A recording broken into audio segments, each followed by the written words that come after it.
The speed limit from Batu Ceper to Duri has been increased from 75 to 90 kilometers per hour. From Duri to Tanah Abang, it has been increased from 50 to 80. From Tanah Abang to BNI City, it has been increased from 50 to 70. This not only affects the airport train, which now goes from Soekarno-Hatta Airport to Manggarai in 46 minutes compared to the previous 56, but it also speeds up KRL commuter line trains. So I did some measurements on how this affects commuters.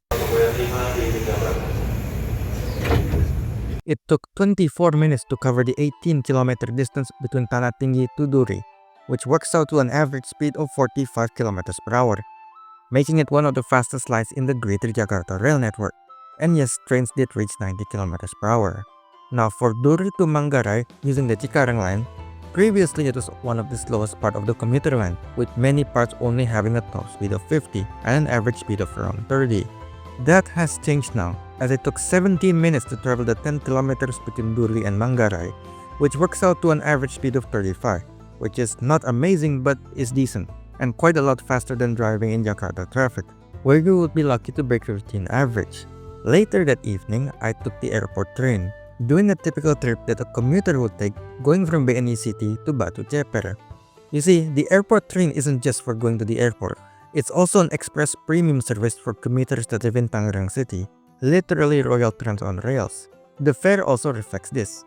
Going from BNI City to Batu Ceper costs 35,000 rupiah, which is on par with some DR Connection and Royal Trans services. Just going a bit further to the airport costs 70,000 rupiah, which is on par with a lot of airport buses. But anyway, it took 28 minutes to travel the 22 kilometers between BNI City and Batu Ceper, which works out to an average speed of 47 kilometers per hour. The train also reached a max speed of 90 kilometers per hour. Good luck getting those numbers while driving at rush hour. The airport train now runs every 30-minute flat. No random 1-hour gaps in the schedule, at least on weekdays. There are some 1-hour gaps in the early morning and late evening on weekends. Now, if only they upgraded the Tangerang lines of peak frequencies. There's a lot of people using this line at noon, and on weekdays it's even worse. Now I'll keep this short and save more of the details when I make the Cikarang line explain video, but the Cikarang line now has Spanish solution platforms in Tanah Abang. Spanish solution platforms are basically when the train gets sandwiched by two platforms, allowing the train to use all doors to increase boarding speed. Passengers exiting from Rangkas Bitung line trains also get a cross-platform transfer to southbound Cikarang line trains. So to change trains, all you need to do is exit the train and wait on the other side of the same platform. No stairs required, though this does not work for Cikarang line passengers trying to get to the Rangkas Bitung line. Mall Kelapa Gading, Jakarta's largest mall, is now directly connected to Boulevard Utara station, which has also been renamed to Boulevard Utara Sumarekon, the people that built this mall. This is also the same company that gave us Gading Serpong. How?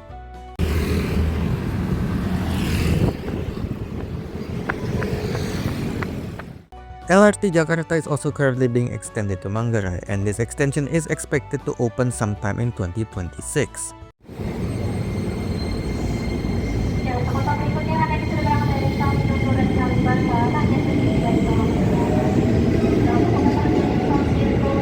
Now, not all has been great in Jakarta's rail system. Cikini station has a problem with people jumping fences to get into the station. Instead of removing the fences or at least adding more entry points with clear wayfinding, they have decided to increase the height of the fences. Now, my personal experience with the station, getting out is easy. I was easily able to identify the exit and walk to the bus stop that serves the 4C. I only walked 300 meters from the station exit to the bus stop, and it was mostly in a straight line. Getting in, however, is a different story. About 2 years ago, I tried entering Cikini. Oblivious of where the station entry is, I ended up walking 600 plus meters, literally walking to the other end of the station. If you have a train to catch, I can see the immense temptation to do some transit-oriented gymnastics.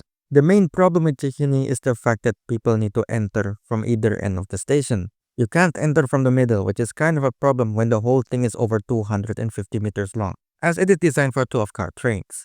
This is a stain on the otherwise relatively walkable, for Jakarta standards, district of Menteng. But fortunately, there are talks to add exits. With all this in mind, the Tangerang line now gets B tier, though a very low B tier.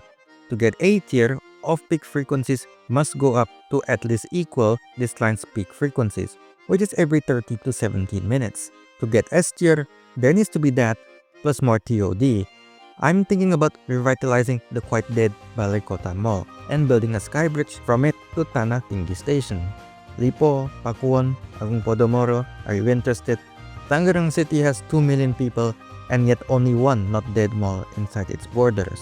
The Cikarang line remains in C tier because I don't trust it yet. Maybe it might go up to B tier once I make the explain video for this line.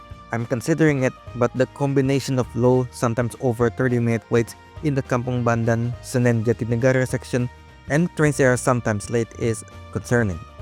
Compared to the Tangerang line, yes, it has 30 minutes of peak frequencies, but they're usually on time. The airport train, for express premium service, the fact that it now runs every 30 minutes flat plus the speed upgrades means A tier. Previously, it was B tier. Honestly, I can see myself using this regularly if there's adequate pocket rides in Batu Cerper, or if I live within a 20-minute drive or bus ride to said station, or if there's a frequent and reliable bus service from Scientia Square Park to Batu Cerper. LRT Jakarta remains in A tier.